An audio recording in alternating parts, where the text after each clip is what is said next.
여러분 안녕하십니까? NBS 뉴스 24입니다. 국내 전체 토지 중 법인이 소유한 토지의 비율이 지속적으로 증가하고 있습니다. 국토부 조사 결과 지난해 서울시 면적의 10배가 넘는 6,953제곱킬로미터의 토지가 법인 소유인 것으로 나타났습니다. 네, 게다가 법인 소유 토지 중 절반 이상이 업무와 관계없는 농림지역 등인 것으로 나타났습니다. 강창호 기자가 보도합니다. 법인이 소유하는 토지가 빠르게 증가하면서 투기성 매입에 대한 의혹이 짙어지고 있습니다. 매입한 토지 중 업무 목적과 연관성이 떨어지는 농림지역 등의 비율이 절반 이상을 차지하고 있기 때문입니다. 국토교통부가 최근 발표한 토지 소유 통계에 따르면 법인이 소유한 토지 면적은 2012년 6,245제곱킬로미터에서 2017년 6,849제곱킬로미터, 지난해 6,953제곱킬로미터로 늘어났습니다. 이에 비해 개인이 보유한 토지 면적은 갈수록 줄고 있습니다. 2012년 47,504제곱킬로미터에서 2017년 46,968제곱킬로미터, 지난해 46,633제곱킬로미터로 꾸준히 감소했습니다. 이에 법인들이 토지를 업무 목적이 아닌 땅 투기 목적으로 소유하는 것이 아니냐는 의혹이 제기되고 있습니다. 실제로 2019년 기준 법인 소유 토지 중 공업지역은 9.9%에 불과한 것으로 나타났습니다. 하지만 농림지역, 관리지역 등 비업무용 토지 비율은 57.6%에 달하는 것으로 확인됐습니다. 게다가 법인들의 농림지역 토지 소유량은 해마다 증가하는 추세입니다. 국회 기획재정위원회 소속 김주영 더불어민주당 의원이 국토교통부로부터 제공받은 자료에 따르면 2018년 기준 소유 면적 상위 1% 법인이 전체의 75%를 차지하는 것으로 나타났습니다. 자세히 들여다보면 상위 1% 법인이 보유한 토지 면적은 2018년 5,152제곱킬로미터로 전년 대비 35%나 증가했습니다. 토지 가액으로는 2018년 738조 40억 원으로 전년 대비 45%, 231조 770억 원 늘어난 것으로 나타났습니다.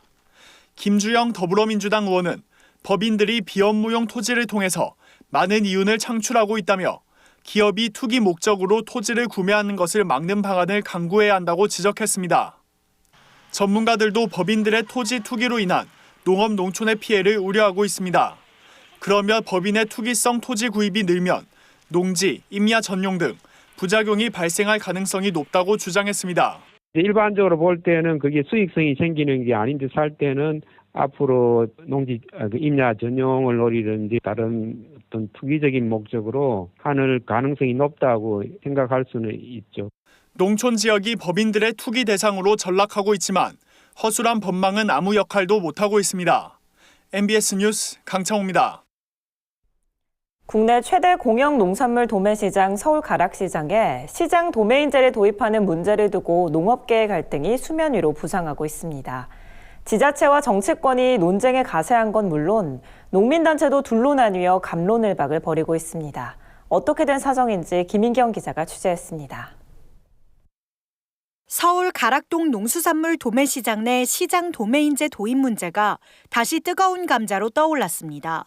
최근 가락시장 시설 현대화 사업이 막바지에 이르고 지자체가 시장 도매인제 도입 의지를 나타내면서 농업계의 갈등이 표면화하고 있습니다. 포문의 연건 지자체입니다.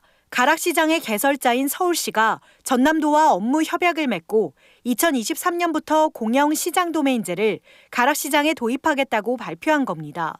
전남도가 시장 도매인 법인 설립에 공동 출자하는 방식으로 참여해 공공성을 담보하고 경매 단계를 없애 유통비용을 8% 절감할 수 있다고 서울시는 설명했습니다.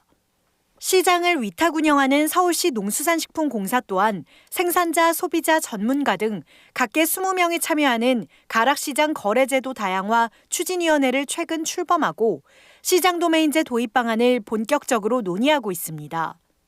정치권도 가세했습니다. 박주민 더불어민주당 의원은 최근 농민단체, 소비자단체와 함께 기자회견을 열고 경매제로 운영되는 가락시장의 5개 도매시장 법인이 높은 순이익과 배당금을 가져간다며 시장 도매인제와 같은 경쟁체제를 도입해야 한다고 촉구했습니다. 하지만 새로운 거래제도 도입을 바라보는 농업계의 시선은 농민단체들 사이에서도 엇갈리고 있습니다.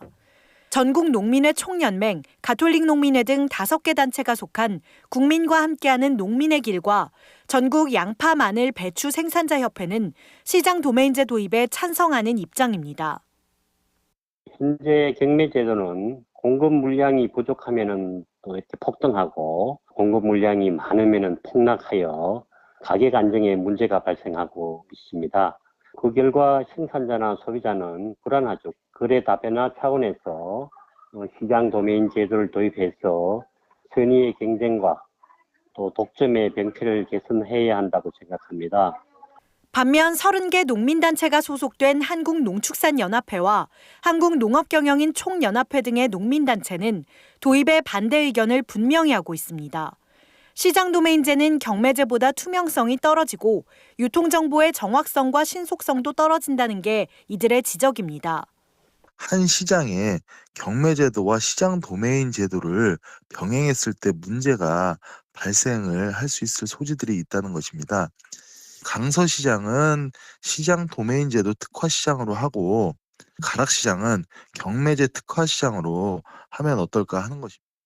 전문가들은 도매시장의 경매제와 시장 도메인제 모두 장점만 있는 절대선의 원칙은 아니라며 농업계가 소모적인 논쟁만을 계속하고 있다고 지적합니다. 오프라인 대형 유통 매장이 속속 폐점하는 포스트 코로나 시대, 농산물 도매 거래도 온라인으로 이루어지기 시작하는 온택트 시대에 걸맞게 지금은 공영 도매 시장의 역할에 대한 고민이 더 필요한 시점이란 겁니다. 이제 농업계가 머리를 맞대고 도매 시장이 수행해야 할 새 역할에 중지를 모아야 할 때입니다. NBS 뉴스 김인경입니다. 강원도 화천의 양돈 농가에서 아프리카 돼지열병이 발생한 지 오늘로 20일이 지났습니다. 하지만 여전히 경기 강원 일대 야생 멧돼지 폐사체에선 아프리카 돼지열병이 검출되고 있는데요. 이를 두고 야생 멧돼지와 무관하게 재입식을 해야 한다는 농가와 안정화될 때까지는 기다려야 한다는 정부 사이의 입장이 엇갈리고 있습니다. 김하은 기자가 보도합니다. 지난 10월 9일 강원도 화천에서 아프리카 돼지열병이 재발생한 이후 현재까지 사육돼지 추가 확진 사례는 없지만 야생 멧돼지 폐사체에서 아프리카 돼지열병이 계속해서 검출되고 있습니다. 아프리카 돼지열병 중앙사고수습본부는 지난 26일 강원 화천에서 2건, 경기 연천에서 1건의 야생 멧돼지가 추가 확진 판정을 받아 지금까지 야생 멧돼지에서 총 772건이 발생했다고 밝혔습니다. 당초 10월 10일 재입식을 진행하려고 했지만 9일 화천에서 아프리카 돼지열병이 발생하며 중단됐고 이후 잠복기 3주를 고려해 11월 초로 예상됐던 재입식 일정도 야생 멧돼지에서 ASF 바이러스가 지속적으로 검출되며 또다시 불투명해졌습니다. 이에 대해 농림축산식품부는 아직 재입식을 논의할 단계가 아니라며 무기한 연기를 시사했고 11월 초 재입식 진행을 공식 발표했던 경기도는 입장을 보류했습니다. 지금은 저희가 재입식에 대해서 논할 단계가 아니고요. 금발생 상황이라든지 진정 상황이라든지 멧돼지 상황 이런 걸 다 봐서. 이렇게 되자 재입식만을 바라보고 있던 양돈 농가는 정부에 불만을 토로하고 나섰습니다. 재입식을 위해 8개의 강화된 방역시설까지 갖췄는데 야생 멧돼지 사례로 재입식을 미루면 방역의 의미가 없다는 것입니다. ASF 희생농가 비상대책위원회는 야생 멧돼지 발생 사례와 무관하게 재입식을 진행해야 한다며 10월 30일로 예정된 농식품부와의 정책 협의에서 재입식을 요구할 계획이라고 밝혔습니다. 멧돼지 발생과 무관하게 지금까지 허점이 드러났던 것들을 다 보완하는 시설이 지금 재입식 시설 아니냐. 그래서 저희는 이제 그거랑 무관하게 진행을 해야 된다. 계속 이렇게 얘기하고 있는 거죠. 재입식을 두고 정부와 농가 사이 입장이 갈리고 있어 향후 큰 진통이 예상됩니다. MBS 뉴스 김하은입니다. 흔히 우리나라 사람은 밥심으로 산다는 말을 하죠. 괜한 말이 아닌 것 같습니다. 실제로 국내 연구기관에서 청소년들을 대상으로 조사해보니 아침에 쌀밥을 섭취한 학생들의 학습 효과가 그렇지 않은 학생들보다 현저히 높은 것으로 나타났습니다. 보도에 남수지 기자입니다. 전북 전주시에 위치한 한 고등학교. 학생들이 아침 식사를 하고 있습니다. 한쪽에서는 밥으로 된 식단으로 식사를 하고 다른 한쪽에서는 빵을 먹고 있습니다. 농촌진흥청이 국내 연구진과 함께 10주 동안 81명의 청소년을 대상으로 쌀밥 효능에 대해 조사 분석한 결과 매우 유의미한 차이가 도출됐다고 밝혔습니다. 아침에 쌀밥을 먹는 경우와 밀 위주로 아침 식사를 하는 경우, 아침을 먹지 않는 경우 등 총 3가지로 나눠 변화를 추적한 결과 쌀밥 위주로 아침 식사를 하는 학생들의 학습 효과가 향상된 것으로 나타났습니다. 농진청은 아침에 쌀밥을 먹은 학생들을 식전과 비교했을 때 신경 전달 물질인 가바는 11.4%, 도파민은 13%, 뇌신경 생장인자는 25.5%로 각각 증가했다고 설명했습니다. 학습 능력 평가 항목인 인지척도나 주의 집중력, 이해력 검사에서도 쌀밥 중심의 아침 식사군이 높은 점수를 받았습니다. 인지척도는 다른 식사군보다 5.27점, 주의 집중력은 1.54점, 이해력은 1.32점 높았습니다. 정서적 건강 측정을 위한 뇌전도 검사에서도 안정과 이한 지표인 알파파는 식전에 비해 1.3배, 주의 집중력 지표인 베타파는 1.7배 증가했습니다. 아침 식사가 중요하다라는 그런 인식이 많이 증가되고 있는데도 불구하고 청소년의 아침 식사 결식률이 점차 증가를 하고 있습니다. 아침 식사를 꾸준히 섭취를 했을 때 신체적, 정신적 건강에 어떤 영향을 미치는지에 대해서 수행을 하였습니다. 빵 중심 서양식이나 그 결식군보다 정서적 안정감과 학습 능력을 상승시키는 것을 확인하였고, 실험에 참가한 학생들도 좋은 반응을 보이고 있습니다. 3교시까지 너무 배고파가지고 아침을 먹으니까 일단 배고픈 게 없어지니까 수업 시간에 집중도 더 잘 되고 쉬는 시간에 다른 공부를 더 할 수 있었던 것 같아요. 이번 연구를 바탕으로 아침에 쌀밥을 섭취하는 학생이 증가하고 그로 인해 쌀 소비량에도 변화가 생길지 기대가 모아지고 있습니다. MBS 뉴스 남수지입니다. 귀농과 귀촌은 인생 2막을 농촌에서 여느냐 마느냐 하는 중요한 판단을 해야 하는데요.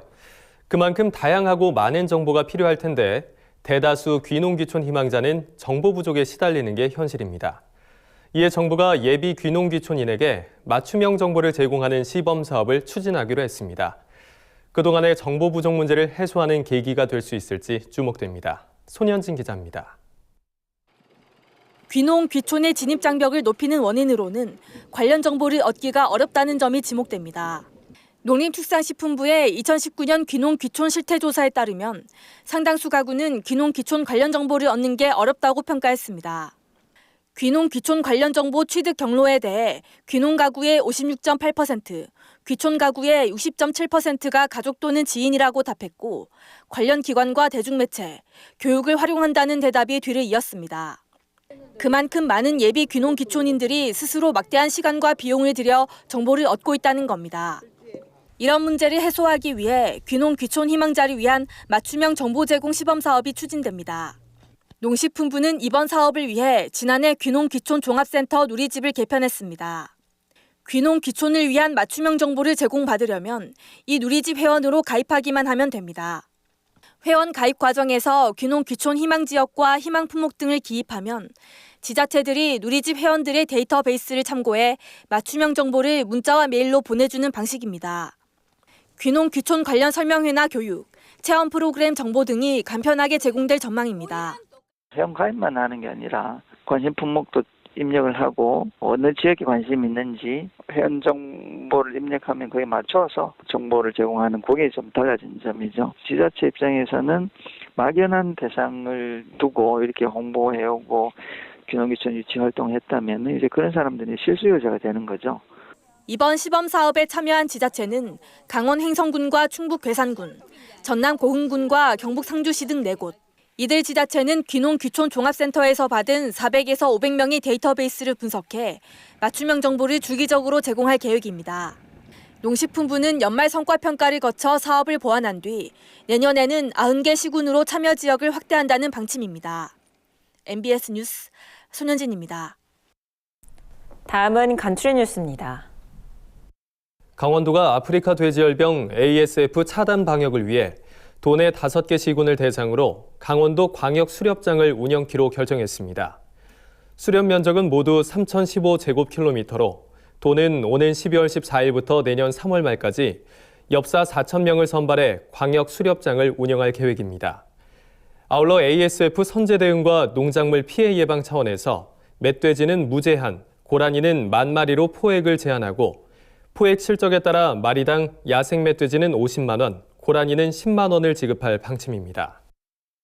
경상북도가 본격적인 수확기 영농철을 맞아 도내 23개 시군에 일손돕기 알선 창구를 설치 운영하는 등 농촌 일손돕기에 총력을 기울이고 있습니다. 도는 도내 23개 시군과 산하 유관기관, 농협, 군부대와 함께 농촌 일손돕기 운동을 실시할 방침이며 특히 영세 고령 농가와 대규모 수작업이 필요한 농가를 우선 지원할 계획입니다. 도 관계자는 가을철 농촌 일손돕기는 농번기를 맞은 농촌에 큰 도움이 될 것이라며 농촌 일손돕기에 동참해줄 것을 당부했습니다. 농림축산식품부가 코로나19 사태에 대응해 올해 대한민국 식품대전을 온라인으로 전환해 오는 30일까지 개최합니다. 이번 식품대전은 식품과 미래를 잇따를 주제로 161개의 중소식품업체가 참가한 온라인 전시관과 기관 단체 홍보관 등으로 구성됐으며 화상 시스템을 활용한 토론회, 구매자 상담회도 진행됩니다. 농식품부 관계자는 올해 식품대전이 온라인으로 개최되는 만큼 식품 산업의 미래가 궁금하신 모든 분들께서 다양한 체험을 즐길 수 있기를 바란다고 말했습니다.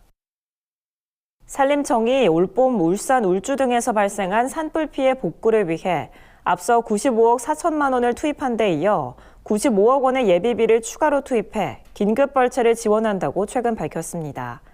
긴급 벌채비는 경북 안동 48억 원, 울산 울주 33억 원, 강원 고성 14억 원 등입니다. 산림청 관계자는 대형 산불 피해지의 복구가 조속히 완료될 수 있도록 최선을 다해 국민 안전 확보에 만전을 기하겠다고 밝혔습니다.